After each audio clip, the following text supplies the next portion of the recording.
Hello, my bookish friends. Welcome or welcome back. I'm Elizabeth, and today, I forgot my intro. I am Elizabeth. This is Reading Riley, and today we're doing a 4K Q&A. You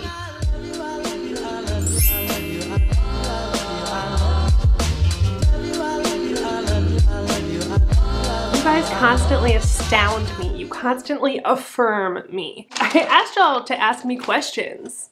I expected like, I don't know, 3 or 4 people to maybe care enough to ask a question. And I have pages of questions. Like, this is insane. And the fact that I have 4,000 of you, it's crazy. It's crazy. You guys, if you are thinking about starting a booktube channel, just do it. Just do it. I remember having, 10 followers and being like, no one's gonna find me. There's no way I'm gonna stand out among this group of people. And now there are 4,000 of you. It's incredible. It's incredible. And I appreciate you all so much, and I thank you from the bottom of my heart. I've put a lot of work into this channel, a lot of time and energy, and it's like, you're telling me this is worth it. What you're doing is worth it. And it's so affirming. I just can't tell you how grateful I am. So let's go ahead and get into some of these questions. I will say a surprising amount of these were about my hair. At the very end, I'm going to do like a get ready with me for my hair. I'm going to show you how I do it, how I put it up in this little bun. So I'll separate that from the chapters, so that way if you're not interested in the hair stuff, you can just skip right over that. For now, let's go ahead and start answering some questions. Will you be getting merch and or starting a book club? I never thought about getting merch, but if you guys are interested, let me know. Let me know if there's enough of you that want it, I'll make it. As far as the book club goes, I have thought about that. I think eventually I probably will, but it just feels like I, even as a reader, have so many book clubs that I want to participate in every month that I don't necessarily get to because it's just so much to keep up with. And so, I don't know, I guess I feel like a little bit of imposter syndrome in that, like, who's gonna wanna read my book club when there's so many other book clubs already? And then I just told you, like, if you want to start a booktube, don't feel like you should have imposter syndrome. You know, that's how anxiety brain works. I do have a name picked out that I'm checking every so often to see if somebody else has taken. What is your favorite non-thriller book? Okay, one of my favorite non-thriller books is The Humans by Matt Haig. I adore Matt Haig so much. If you struggle with your mental health at all, I would suggest reading his books. He suffers with anxiety and depression severely, from what I understand, and he's so open about it and he's so vulnerable. All of his books have a very heavy mental health pocket, and this one is no different. The Humans is about essentially an alien that falls in love with humanity. This alien that's been chosen among his people to come down takes over this mathematician's body. He has solved an equation that the aliens think that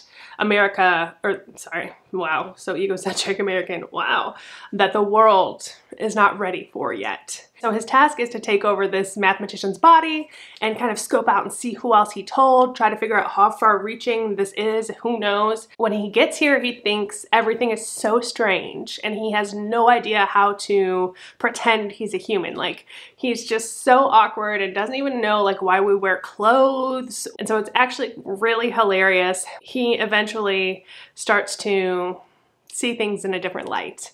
It's really gorgeous. Beautiful book.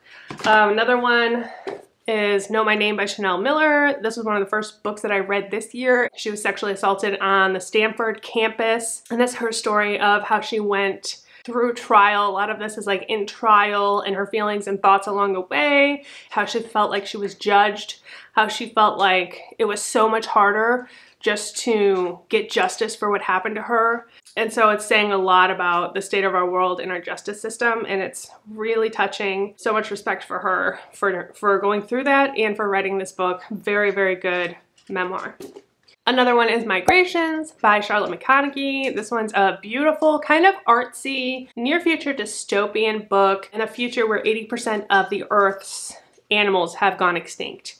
And this woman is following these fishermen. She's trying to get on their boat to follow these Arctic terns. And she's very interested in them, but you figure out why she's interested in them along the way and kind of all of the things that she's been through in her life. It's very character heavy. It's sad, it'll make you cry, but it's so beautiful. It's just like a beautiful piece of art, and I highly recommend it. 18 Tiny Deaths The Untold Story of Frances Glessner Lee and the Invention of Modern Forensics. This woman has so much to do with how we view forensics in the modern day, and nobody knows. Like, she's been lost to history, I feel like, and she needs more credit. She also made these tiny dioramas with crime scenes to help police officers learn to get that eye for when they walk in on a crime scene and pick up details. I have a video where we look at those and investigate what actually happened. If you're interested in that, I will link it above. Frances Glessner Lee is my hero. She's amazing.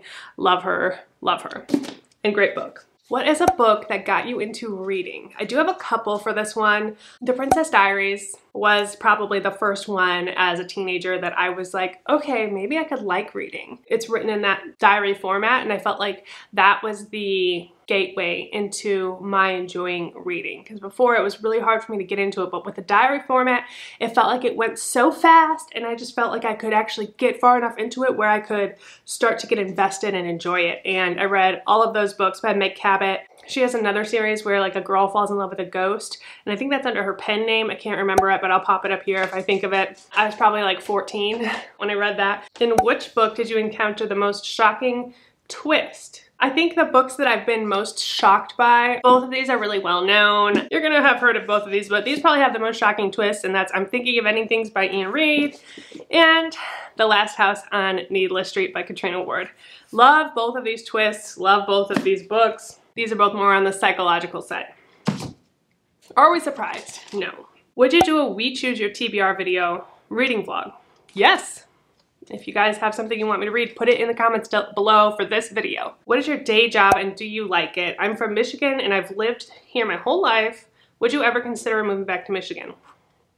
Right now my day job is this and school. I'm in a really privileged position that I'm able to not work right now, and which is why I decided to go back to school, and I'm so close to finishing. I should have one semester left if all goes well and getting my bachelor's. And that's actually another question. Because of the program that I'm in, I'm graduating from Western Michigan University. I'm also in Texas right now. I wanted to be able to use all the credits that I already had from when I originally went to school, because I only had like 20 or so, 25 credits left to graduate. Originally, I was majoring in psychology and minoring in creative writing. And unfortunately, unless I go back there and I'm actually in Michigan, I can't graduate with the psychology degree because I can't do my practicum from here online. So I'm going to be graduating with just a general studies, a bachelor's in general studies with a focus on psychology and creative writing. And would I ever move back to Michigan? Yeah. I love Michigan. It's easy to say that from my perspective because I hated winters so much when I was there. But now I hate the summers here because it's so freaking hot. Like, I would love an in-between. But the people in Michigan are always near and dear to my heart. I feel like when you grow up in just like really hard climates like that, where you have to leave your house a half an hour early anytime you go anywhere because you have to scrape the car and freeze in the snow, and you have to like thaw when you get home, it's like that just raises you to be more humble and down to earth, I feel like. And so, yeah, the people in Michigan are great. I would move back, but we have Hadley, my stepdaughter, who we share custody of. And so we are in Texas until at least she turns 18. I used to be a mail carrier for USPS. I did that for 3 years, and through most of the pandemic, there were certain things I loved about it, but there were certain things I absolutely hated about it. If you look back at my earliest videos, you'll see me in the mail truck. Like, I filmed all my vlogs in the mail truck. But yeah, I ended up kind of forgetting who I was, losing myself along the way. It's very complicated with how it's set up within there, but essentially I was being forced to work 60, 70-hour weeks. I was dead. I was to the bone tired, like never been so tired in my life. And I did that for 3 years, and I forgot who my friends were, forgot who my family was. I forgot what hobbies I had. Like, I just could not function anymore in life, and I had lost my lust for life. So I was like, I can't do it anymore, and I quit. What book would you love to see turned into a movie? I'd love to see The Humans turned into a movie. Obviously, I think that would be hilarious. Night Bitch, I think, would be an awesome movie. It's about a woman who thinks she's turning into a dog. It's about motherhood. It's about art. It's a kind of a weird one. If you liked Bunny, check this one out. This one's more straightforward than Bunny, though. Pretty Girls, I would love to see turned into a movie. Also, this YA fantasy, I think, could be the next Twilight. I think it's called the World Walker Trilogy by Josephine Angelini, and I love this book. Very much Twilight energy, but this is about a girl she lives in Salem, Oregon. There's a lot about witchcraft in here. It's all rooted in science and earth and things like that. Her name's Lily. In our world, she is super weak. She's allergic to like everything. And so she's constantly at risk of death by doing anything that normal people would do. She's like the girl in the bubble. But then one day she hears somebody calling her, this omniscient voice calling her, and it sounds like her own voice. And she's like, what's happening? And she's like, Lily, I'm Lily. I need you to come here and help me. And she gets sucked into this second dimension in this alternate universe where she is a witch and her doppelganger is the most powerful witch in Salem, and come to find out that everything that makes her weak in this world makes her strong there. And the love interest, Rowan, I picture as Jon Snow, and just love him. If you're looking, I feel like this is super underrated if you're looking for a YA fantasy series by any chance. What are your top 5 books this year?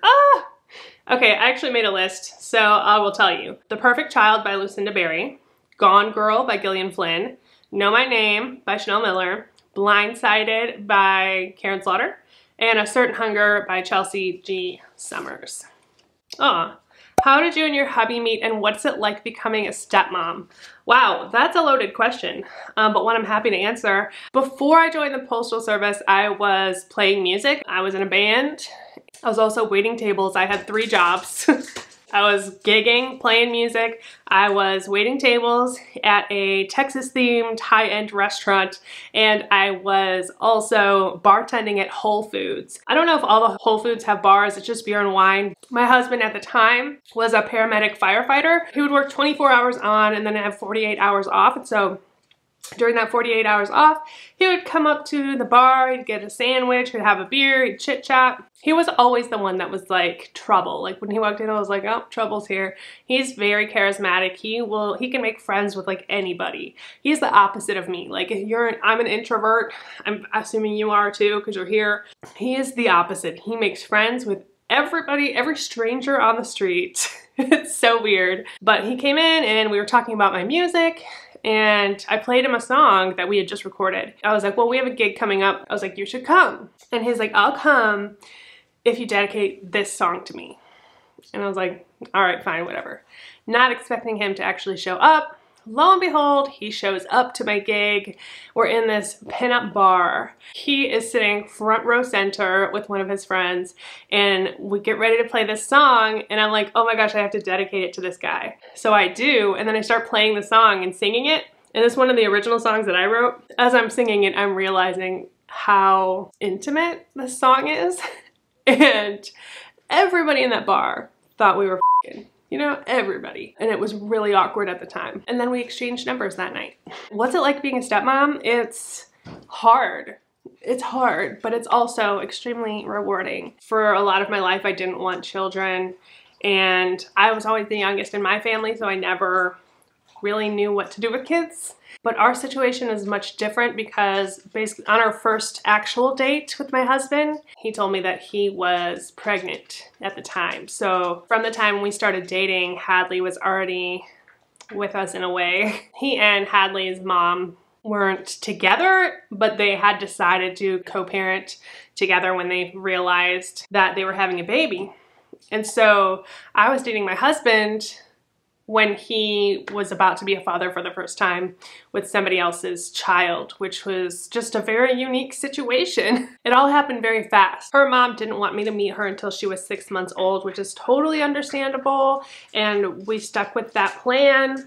So there was a lot of chaos at the beginning of my relationship with my husband. And then obviously, like, not knowing anything about kids, like, I had to learn a lot very quickly. And as she's gotten older, you know, we're going through stages and I'm getting to see see what a phase looks like. And you know, when you're in it, you're like, oh my God, we're raising a demon.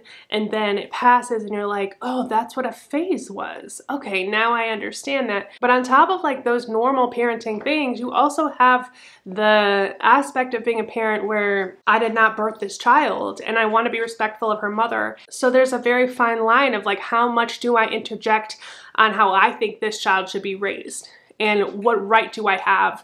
And so there's always that kind of imposter syndrome there where you're like, how far is too far?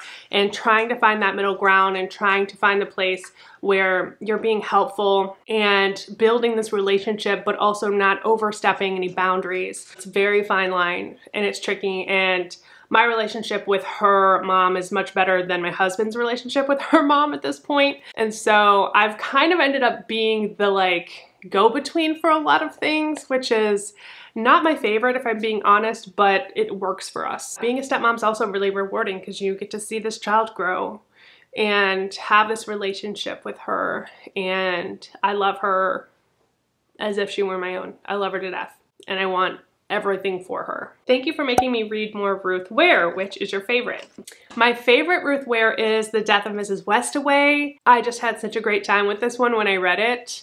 It's been a while, but yeah, that one still stands out to me as the best, and the close second would be Turn of the Key. If you could be any book character for a day, who would you be? That's a really good question. I probably wouldn't want to be anyone from a thriller or horror book. I experienced enough trauma in my life already, thank you very much. So I would have to choose either like a fantasy, like I would almost want to be in a fantasy book because then I could be powerful and like have power. So if that was the case, maybe Feyre from ACOTAR, because I would want to be like a badass bitch. Or potentially like an Elizabeth Bennet situation where I could go back in Regency England and be wooed and be clever and witty and like have all of my reading books and fields energy. What is the hardest part of having a booktube channel? Well, that's a really good question too. A big part of it that's hard for me is the kind of mandatory self-reflection. I'm not 100% comfortable in my skin right now. Since I've stopped carrying the mail, I used to walk 15 miles a day and I'm pretty much hardly walk at all now. My body is responding to that. Logically, like I know that does not give me less value, but emotionally it's hard to have to look at myself when I know this is not where I want to be and I don't feel like myself in my body right now. So it's just really weird to have to put myself out there to the world, but also like when I'm editing and just like looking at myself for long periods of time, it's really hard. And a lot of that, you know, harkens back to my mental health issues that I do love talking about and I do love discussing with you. And I love that I can be open and honest about this with you and feel safe because I feel like this is a safe space for that. And I want to make this a safe space for that. So yeah, that's kind of hard. Also like finding out who you are as a creator, it's been a journey of finding out, like with the editing, trying to figure out what is entertaining, what's not, taking the ego out of it and just saying like, what would somebody else want to watch if I was not myself and interested in myself because I'm a human being? What would I want to see? So having to make those decisions of what to cut, what to keep, what content to make, that's really tricky. And also on top of that, a little bit, I think all booktubers and all book reviewers sacrifice a little bit of enjoyment in reviewing a book, or at least I do. As I'm reading, I have to stop, I have to take notes because I know I won't remember all of my thoughts if I wait till the very end. It kind of takes me out of the story a lot of times because I know I'm reviewing this. It's always at the front of my mind that like I have to pay attention to plot, to details, to character, to things so that I can tell you guys about it. So it's a little bit of a sacrifice there. It's a little bit of a give and take. You guys show me love and I'm happy to sacrifice a little bit of my enjoyment to make sure that I give you the things that you want to know about these books that I'm reading.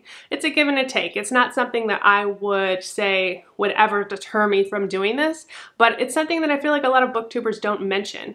And maybe they don't feel that way, but I do. What is the book that is most influential in your life? That one is First Person Plural by Dr. Cameron West. This book came along early on my reading journey, but also like really is the inspiration for my interest in psychology at all. And I'm so obsessed with this book. It's called First Person Plural. This is by Dr. Cameron West. And it's an older book. I think it was released in like the 90s. Yeah, this one's printed in 1999. First Person Plural, My Life as a Multiple. If you're interested at all in dissociative identity disorder, multiple personality disorder is what it used to be called, then check this book out because it's really interesting. So basically Cameron West, the author, has DID. I wonder if he's still living. I have no idea. I'll show you his picture in the back here. So he has dissociative identity disorder, and he was struggling with it his entire life. And so he decided, I need to figure out what this is, what's going on with me. And so he ended up going to school to become a doctor, to get his doctorates in psychology, to learn more about his condition and what's going on. In this book is his memoir. And it shows you, like, as he was going to therapy, all of these like repressed memories that he got back along the way, and as he started to get to know his alters, and it's just like so incredibly interesting. He has like journal entries in here and stuff too. The handwriting's always different. There are pictures. Like, look at this. This is a picture that one of his alters drew when he was a kid. Like, are you kidding me? It's just heartbreaking, but it's also like reassuring. These are some conversations between his multiples. Dissociative identity disorder is still something that's really almost considered like a pseudoscience in the field. Some people recognize it, some people don't, some people think it's just fake. I personally want to believe it's a real thing, and it makes sense to me. But this copy is really special to me because I have this letter that came inside of it on Cameron West's stationery. This is a letter from Cameron West to someone who read this book and sent him a letter first. It's dated March 11th, 1999. Thank you for having the courage to tell your story. I don't want to go into details. I don't know who this person is, but it says, I wish you the courage to seek the peace that exists in each moment. With warm regards and peace. Cameron West. This is my most prized book, and I will cherish it forever. And I definitely recommend reading this. Okay, oh my god, I need to go faster with these questions. We're gonna be here for like 2 hours. Has reading always been a big part of your life? Do your family members read when you were growing up and now as an adult? And outside of the habit of booktube, what prompts you to read? Are you an emotional reader? Do you tend to read during specific times of day? Colleen, what a loaded question. Has reading always been a big part of my life? No. No, as a teenager, for the most part, if I was told to read anything for school, I read the Cliff's Notes. I did a lot. I did pretty much whatever I could to get out of actually reading the whole book. It wasn't until my like mid-20s, I would say, where I really started getting into reading. I did have a few books here and there as a teenager, but nothing like Books and Lala, nothing like Kayla, where I have like all of the books I read every year, because no, I just don't. I could tell you what music I was listening to then, but not what books I was reading. Do your family members read? Yeah, my mom's a big reader, and she always has been since I was a kid. She likes mysteries and thrillers. She likes Patricia Cornwell and that type of thing. You know, as a kid, that didn't really influence me to read. I never saw her reading because she would read in bed at the end of the day. So maybe that was why, but now we share books. Like, I'll send her books from time to time. She'll send me books from time to time. I love that. I love that we have that in common. We have that to bond over. Outside of habit and booktube, what prompts you to read? Just escapism. Yeah, pretty generic, but that's my answer, I guess. Do you tend to read during specific times of day? Yeah, I tend to read during the day while I'm doing things, which is why I like audiobooks. I can't sit still and read. It's really hard for me anyway. And so, yeah, audiobooks are just my saving grace because I can read during the day while I'm doing menial tasks like cleaning the house and stuff. And when I was carrying the mail, I would read all day, every day for like 12, 13 hours a day while I was at work. I would run out of content. I could read more than one book a day because it would just be so many hours of audio, constant, and I loved that about it. But yeah, probably during the day. I don't tend to read at night. I like to watch TV when I go to bed, so. Constantly consuming. Are your friends and family supportive of your channel? Yes. My husband's extremely supportive of me. He makes sure that I have like everything that I need in order to continue this because he knows that it's important to me and he knows that this is like my creative outlet as well. And so he's been incredibly supportive. He's like, when I first started this channel, he got all of his work friends to subscribe to me. Probably hurt me in the long run because they didn't actually watch it, you know, but he watches every single one of my videos. He's really supportive. And my mom is so sweet too. She would watch, but she would never comment. And I explained to her how like the comments help with the algorithm. And so now from time to time, if you see someone named Dora, that's probably my mom commenting in the comments. She will do that because she knows it's helpful. Most disturbed book you've ever read that you will never forget. I would say either The Troop by Nick Cutter, The Girl Next Door by Jack Ketchum. I recently read Misery by Stephen King that really messed me up. Or Things Have Gotten Worse Since We Last Spoke, Eric LaRocca. Those ones are all really disturbing. Have fun. Okay, if you could have dinner with any author, who would you choose and what would you like to talk to them about? I love this question. Okay, so my first choice would probably be Gillian Flynn. If it's like a living author, Gillian Flynn, love her so much, and I would talk to her about her metaphor and her simile, because I think she does it in the perfect way, for me anyway, where it's not flowery, but she actually like transports you with her simile. Like she sets a scene in so few words, and I'm just inspired by that and so interested in her writing. I would want to talk about her life and like how she got to where she is, what inspires her to write. Also Mona Awad, I feel like writes like that. Jodi Picoult too.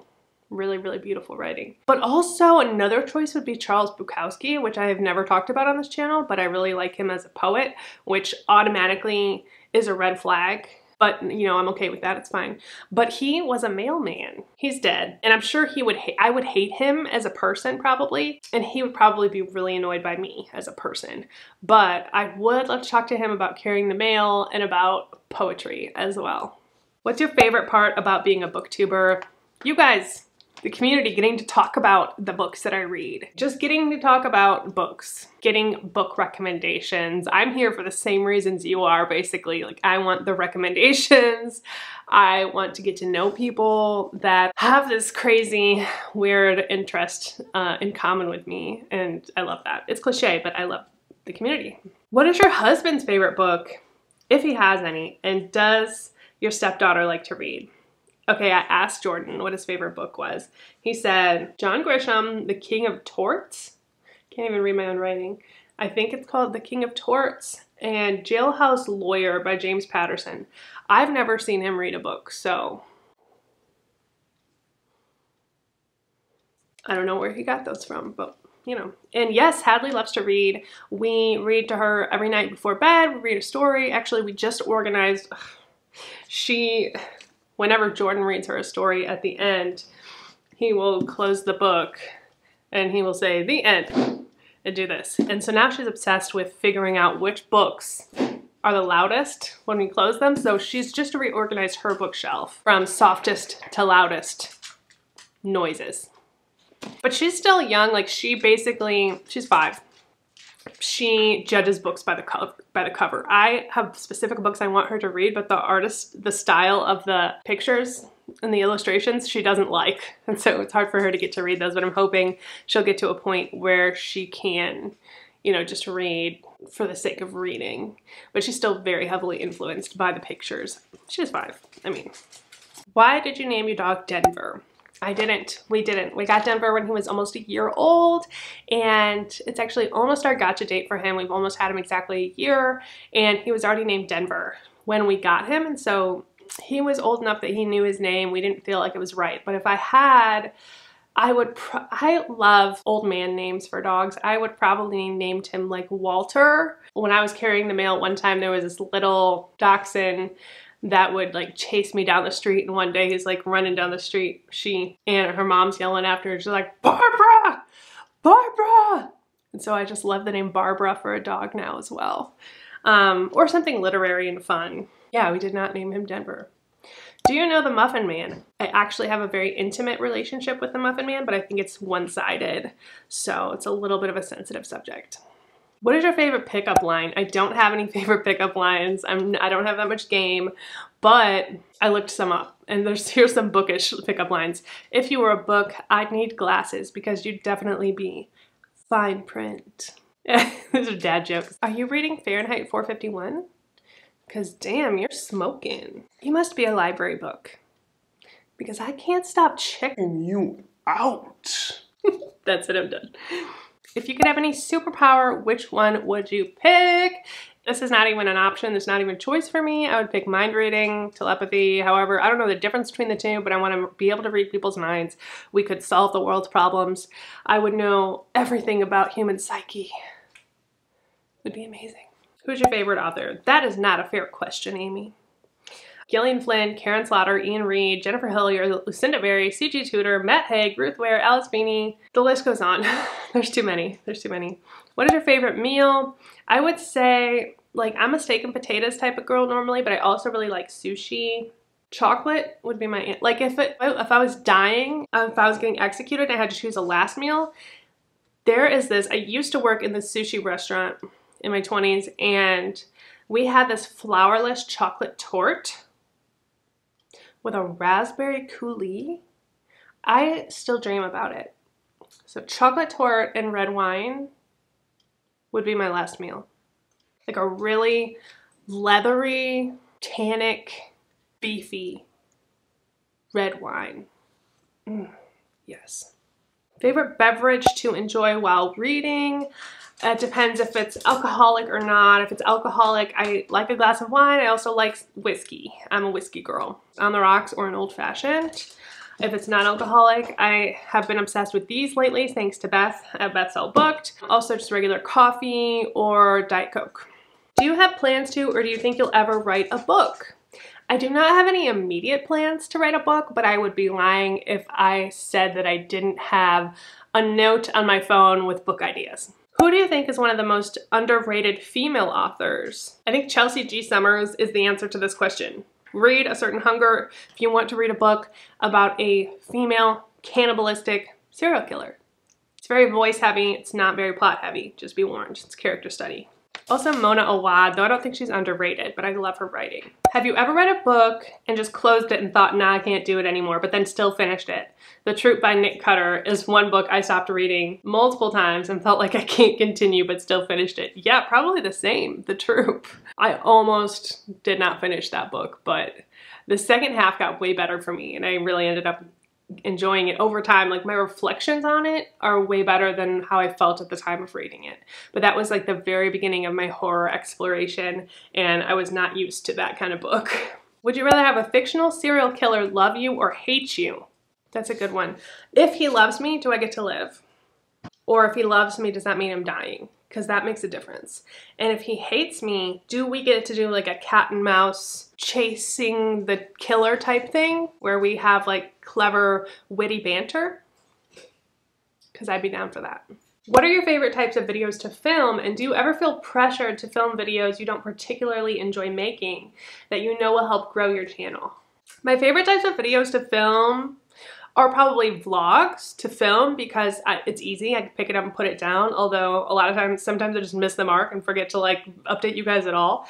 But those I can kind of edit as I go for the most part, and it doesn't really require much on my part other than what I'm already doing. So I like filming vlogs. As far as feeling pressured to make videos that will help grow my channel, I don't feel pressure to do that. I make videos that I like watching, so there are certain videos that I won't make because I'm just not interested in that, and even though I know other people are, I feel like my channel is my own, and I don't really feel pressured to do that. Like unhauling videos, I understand that why people watch those, I just don't like watching them, and so I don't make them. I do make videos that I feel like are going to help my channel, but by choice. And I usually do it in a way that makes it fun for me. Like all of my weird vlogs where I choose a specific trope, those ones I feel like can be good for my channel because a lot of times when I pick a specific trope, I'm reading books that aren't the same books that everybody on BookTube is reading. So it's kind of nice for you guys, I think, to be able to see some different types of books that are out there. Maybe if somebody is looking for those specific books, they'll find my channel that way. So it kind of works out both ways. Like I still enjoy making it and I get to branch out a little bit, but maybe also bring in some people that wouldn't normally be over here. Okay, now we're on to the Instagram questions. Have you ever been to the UK? If not, when you come in, you have a place to crash in Cambridge. I've never been to the UK, no. I would like, I dream of going to Europe. I just have like such a romanticized idea of the UK. I'm gonna say something that's not the UK probably because I don't know geography. I'd love to go to England. I'd love to go to Ireland. I'd love to go to Italy and Greece and Serbia, my motherland. But I might take you up on that.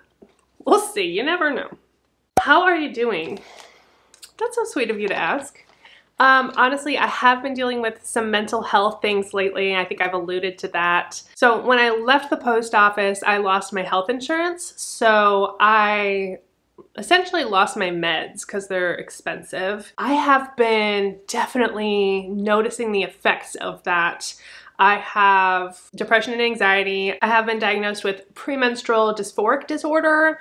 Essentially, like my emotions, I'm a slave to my emotions. Since I've gone off my meds, I can recognize when what I'm feeling is not rational, but I just got back on my meds. My husband got a new job, added me to his insurance over there, and I'm so thankful. I'm going to take advantage of it, and I'm going to therapy, and I'm going to get all of the things checked and do all of the things I can for my mental health. I always say it's not our fault, but it is our responsibility. And so I'm happy to be able to be responsible for that again.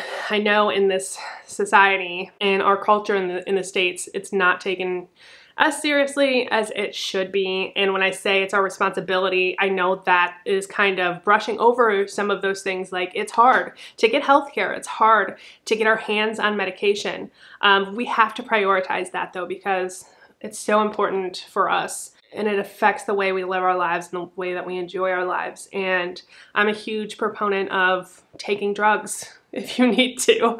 And I need to, so I'm so excited to be back on my drugs. Yeah, so I've had a little bit of a growing pains recently, but I'm hopeful and I'm thankful for you guys. Like you guys always lift me up and make me feel worthy when I don't feel worthy. Now I'm gonna get emotional. So yeah, I'm hopeful for the future and I'm happy to be here and I'm happy to be making this video for you and just like so many good things coming. So many good things coming.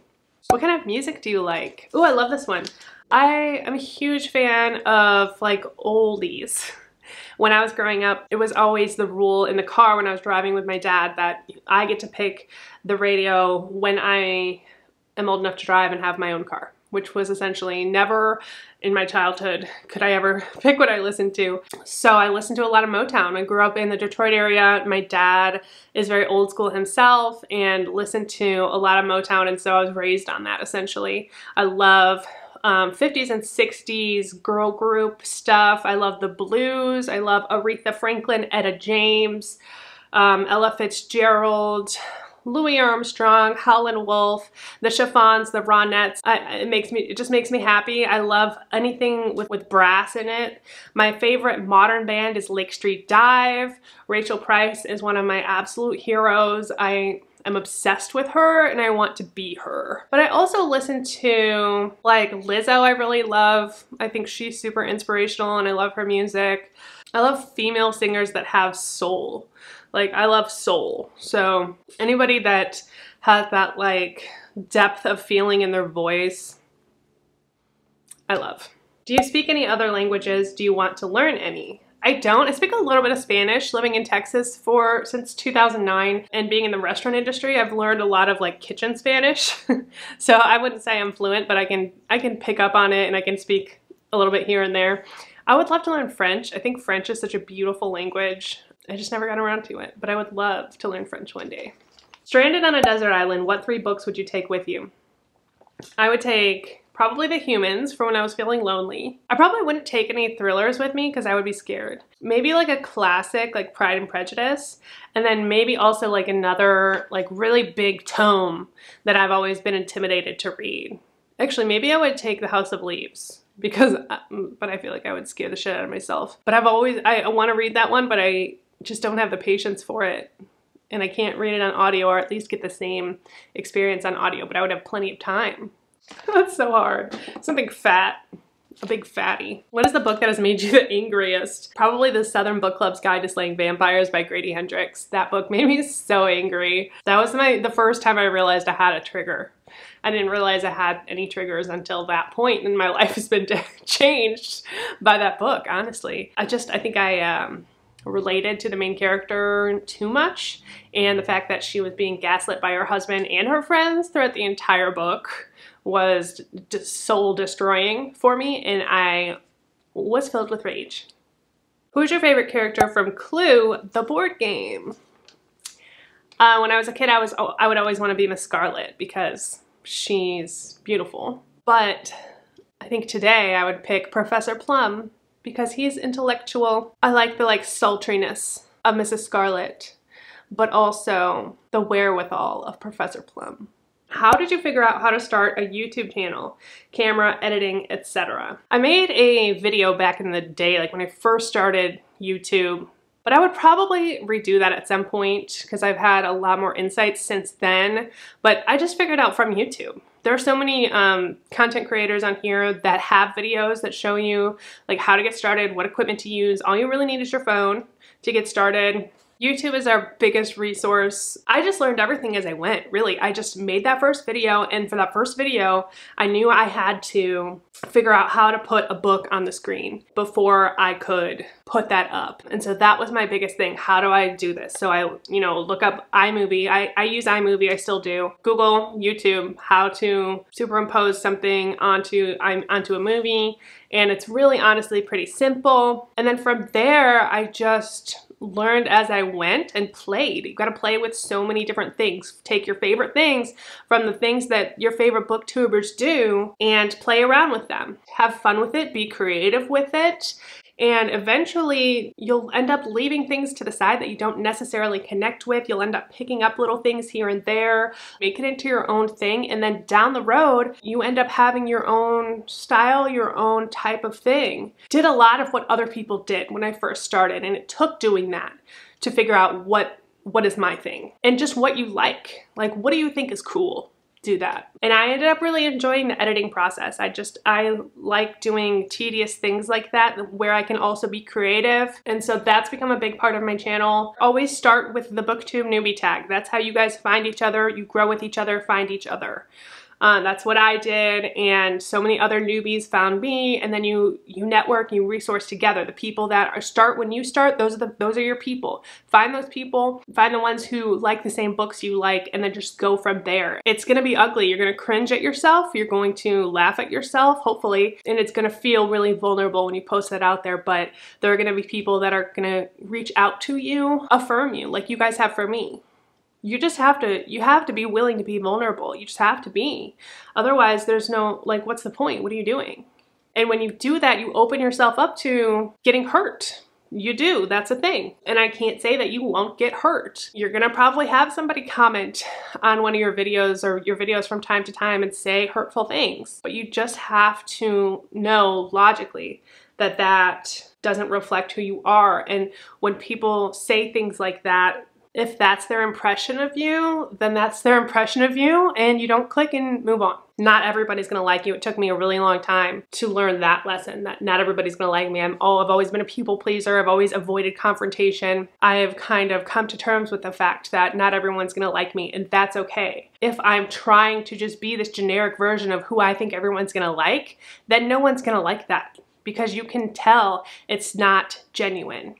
And so you kind of just have to risk it. you gotta risk it. You gotta put yourself out there, be your true, genuine self. I think it's actually easier to be your true, genuine self when you're in front of the camera. And being in front of the camera takes a little bit getting used to. You know, there's no one around, and you can always edit it. You can always edit things out. Always take more video than you're going to release because you can always edit it out. Yeah, maybe at some point, let me know if you guys want to make like just a whole video of how to start a YouTube channel, maybe some simple editing tricks and tips and things like that. And maybe I can put that out there for you. But there's already a bunch of really good ones. I think Mara from Books Like Whoa has one that I watched when I first got started. I can't remember who's else, but there's tons of them. Just look up how to start a YouTube.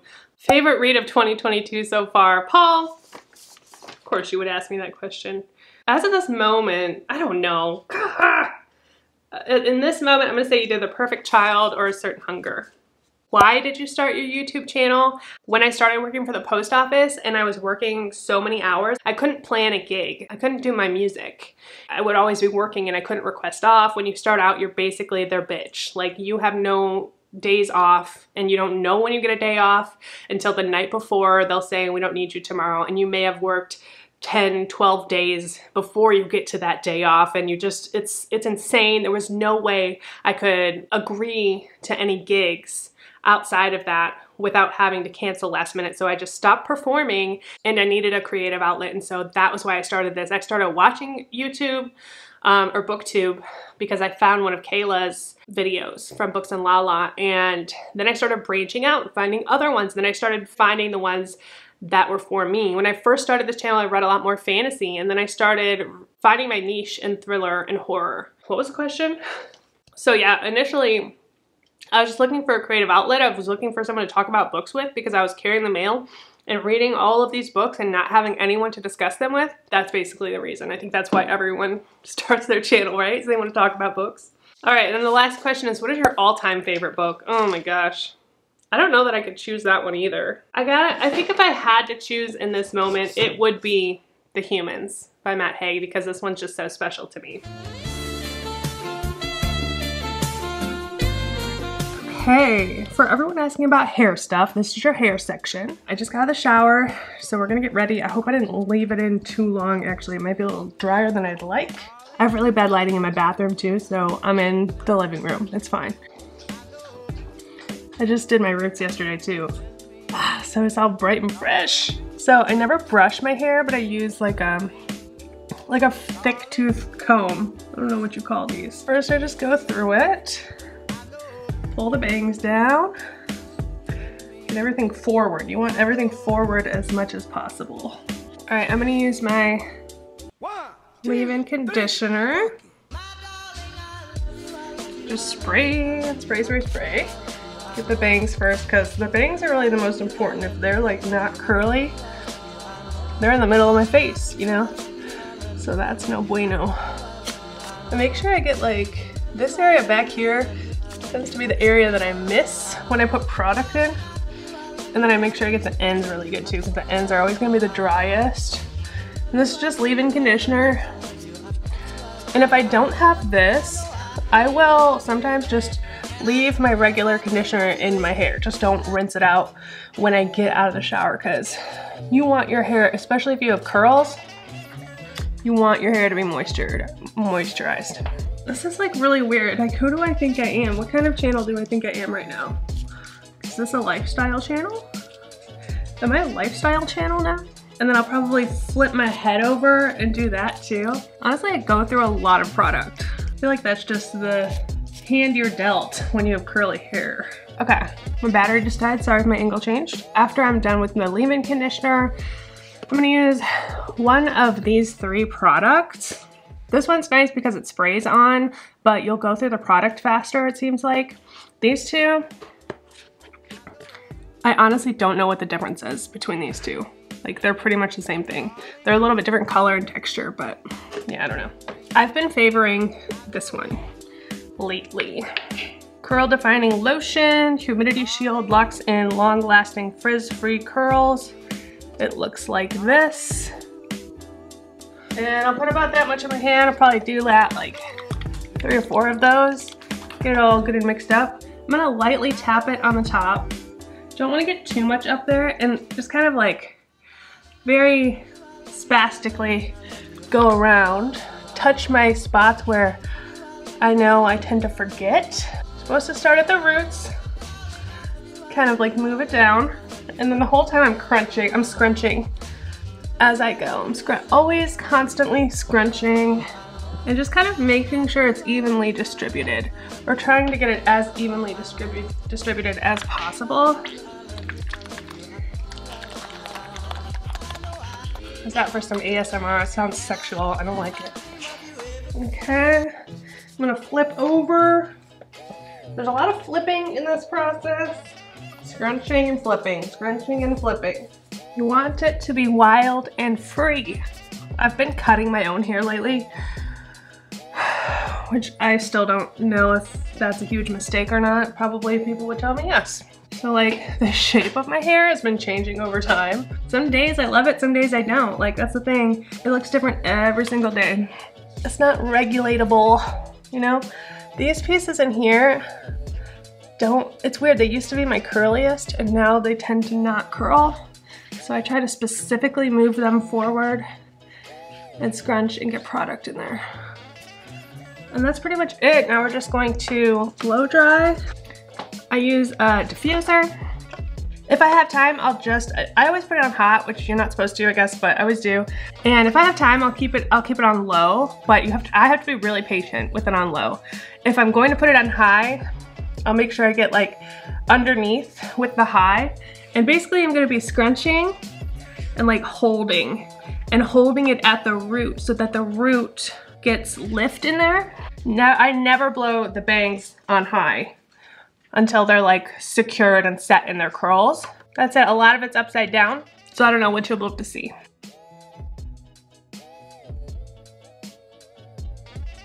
Can you see this? So I'm actually like lifting the roots with the little prongs, and then just kind of gesticulating as I go. All right, and we are almost there. It's still like wet to the touch. It's still wet on the roots and underneath, but we're starting to get the shape. I'm sweating. Now it's a game of patience.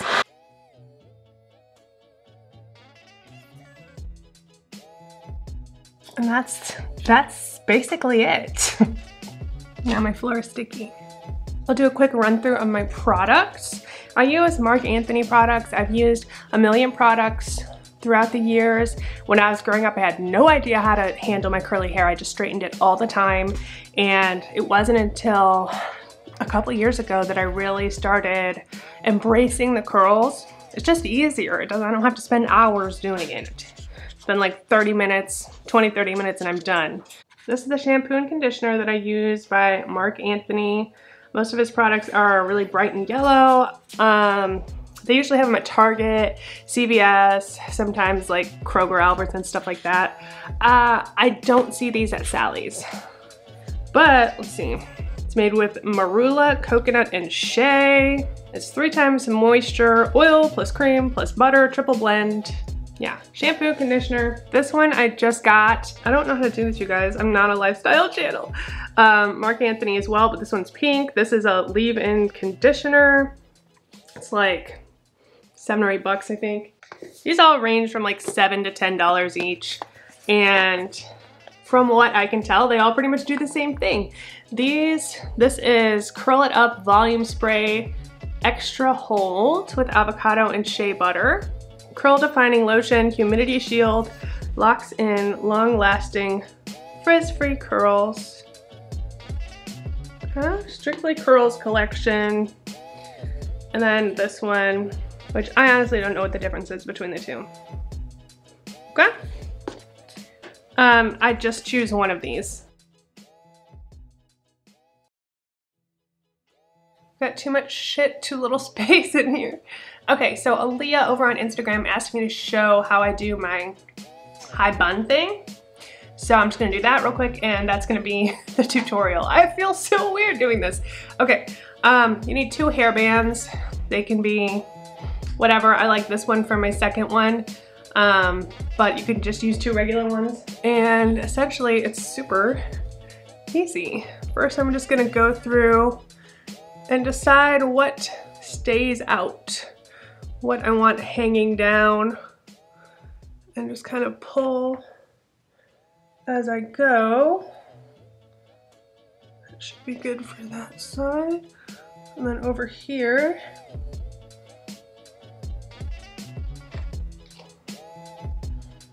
just try to leave some danglies, okay? That'll work. The rest, I'm just gonna pull it up and then back up. Oh God, oh God. Deal with that later. There we go. Okay, and then the rest, I'm gonna pull it up into as high of a ponytail as I possibly can, okay? Regular ass ponytail. Just pull it up as high to that line where the bangs start as you possibly can. Okay? And we're essentially done. Take the second one, and I'm just gonna kind of form it around. So I'm basically pulling it forward. This is where my knot is. And I'm pulling the hair around the knot on all sides so that the curls stick out. And then I'm just gonna pull this over once. I don't typically even double it up, so it's just nice and loose. And then I try to mix them with the curls in my bangs so that they kind of all flow together, so you don't know where the bun starts and the bangs end. Cover up that line where your bangs start. Sometimes, you know, just kind of play with the ones in the back till it just sits how you want it to sit, and you have, I mean, that's it. All right, and that's the messy bun. Curly hair is nice in that way. You kind of get away with a lot of bullshit.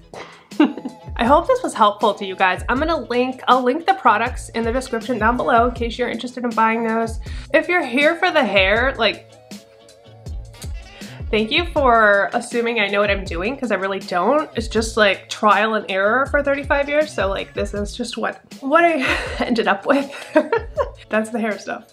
I think this may be the longest video I've ever made. Again, like, just thank you. Just thank you.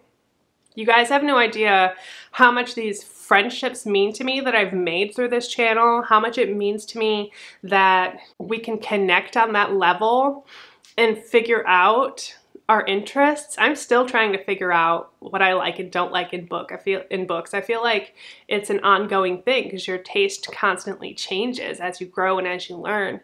I just can't thank you guys enough. I can't tell you how grateful I am to have you here and how wonderful it is to be a part of this community. And I just love BookTube so much because I feel like we lift each other up here. We lift each other up. We are all, you know, kings and queens and non-binary royalty, and everybody here wants what's best for everyone else, and that's why I love this community, and that's why I love making these videos. Just can't thank you enough for 4,000 subscribers. It blows my mind that that's even a thing. Yeah, if you are thinking of starting your own channel, then don't give up. Try to be consistent. Reach out, and don't be offended if you don't hear back from people. Like, it can't hurt to reach out. It can't hurt to be vulnerable. I put myself in this position on purpose. And yes, it does make me vulnerable, but also it brings me a lot of joy. So it's worth it. I could not be happier with where I'm at on this journey. I could not be happier that you're here with me. You make it all worth it. So thank you.